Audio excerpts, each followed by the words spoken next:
brasileiro tem uma percepção equivocada sobre a própria realidade. Foi o que constatou uma pesquisa do Instituto Ipsos Mori, divulgada no começo do mês, com 38 nações participantes. E para falar sobre esse estudo, eu recebo agora o Danilo Sersósimo, que é diretor da Ipsos Public Affairs. Olá, Danilo, tudo bem? Boa tarde. Obrigado pela gentileza em nos atender. Bom, vamos lá. Quais são os temas aí que os brasileiros estão mais equivocados? Nós testamos uma série de temas, mas os três principais é a percepção de que existe mais violência no Brasil, quando na verdade os índices de criminalidade, enfim, os índices que medem a segurança pública são muito parecidos com os que a gente tinha no ano 2000. A percepção de que há muito mais gravidez entre adolescentes do que na verdade existe, são cerca de 7% de adolescentes grávidas no Brasil, e o brasileiro acha que, na verdade, 48% delas têm gravidez na adolescência. E a incidência de usuários no Facebook, a gente acha que é muito maior do que de fato é. A penetração de usuários no Facebook hoje é de cerca de 47%, e o brasileiro acha que, na verdade, é de 75%, algo assim. São os três principais. Foram 38 nações aí que participaram, e o Brasil está aí no segundo top lugar, aí do segundo lugar. Sim. Dos que têm essa percepção. Maior distorção entre realidade e a percepção. Né? E o que explica essa percepção equivocada? Acho que tem duas grandes questões, né? Acho que é o acesso à informação de fato. Né? Algumas das questões que nós testamos, de fato, são difíceis, nem todo mundo saberia responder, mas o que chama a atenção é a distância entre a realidade e o que as pessoas de fato percebem. Né?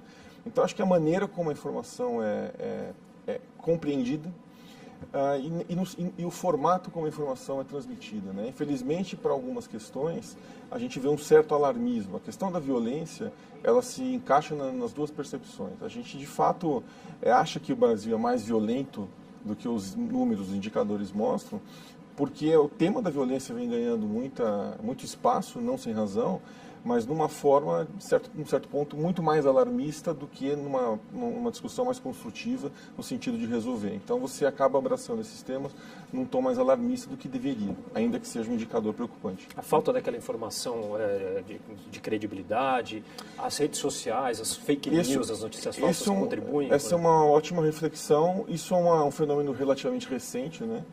Sem dúvida contribui, especialmente no que tange a fake news. Né?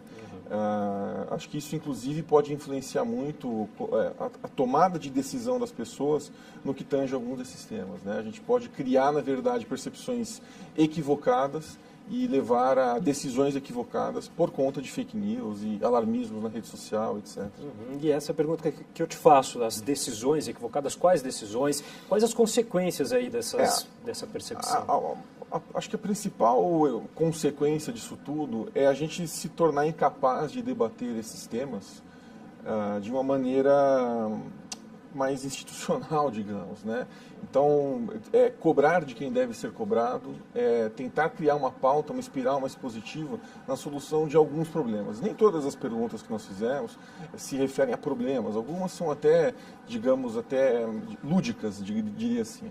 Mas quando a gente pensa em indicadores mais sérios, assuntos mais sérios, para mim a principal consequência é a incapacidade de discuti-los na busca de uma solução.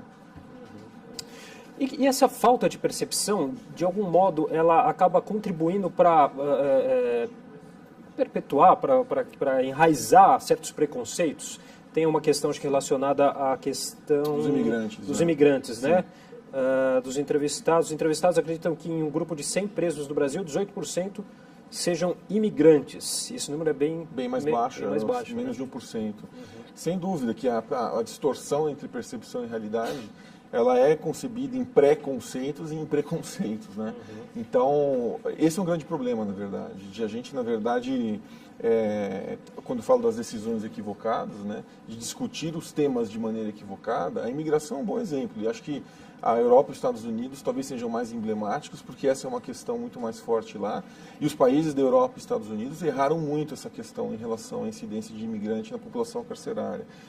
Isso já existem outros estudos sobre, por exemplo, população negra na população carcerária, ou população de baixa renda, e a distorção entre a realidade e a percepção é sempre muito grande, muito se explica pelo fato de haver preconceito em relação a alguns grupos. Né?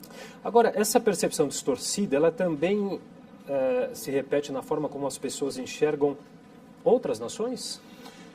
Para o bem e para o mal, né? Assim, até a gente fez algumas perguntas sobre isso. Uma delas era sobre o consumo de álcool, né? E algumas nações são vistas, digamos, como mais beberronas do que de fato são, né? Quando a gente lida com um tema descontraído como esse, né? Porque a pergunta foi num tom mais descontraído, isso não chega a ser um problema. O problema é quando ela entra nessa seara que estabelece um preconceito ou uma distância entre povos, enfim, ou entre grupos. E, portanto, pode sim ter uma consequência em relação a isso também. Uhum. Agora, é possível reverter essa percepção equivocada? Leva tempo, é possível reverter. A percepção equivocada ela tem muito a ver com a falta de boa educação no Brasil, no sentido formal mesmo, né? A gente tem um sistema educacional muito deficiente. O brasileiro ele não é educado para ter o senso crítico, para questionar. Então, a gente constrói uma sociedade pouco crítica. Então, a gente aceita facilmente uma informação, um número, um dado, sem questionar, sem fazer uma reflexão. Então, esse é um grande problema, mas sim, é possível mudar desde que haja um investimento em educação e que a gente discuta mais temas como esses que a gente levantou na pesquisa. Acho que é a grande lição até aí dessa questão, dessa pesquisa, né? Dessa reflexão, desse questionamento em cima do que é noticiado, né? Exatamente. Tá certo, Danilo Sersósimo, diretor da Ipsos Public Affairs, muito obrigado pela participação. Muito obrigado, boa tarde.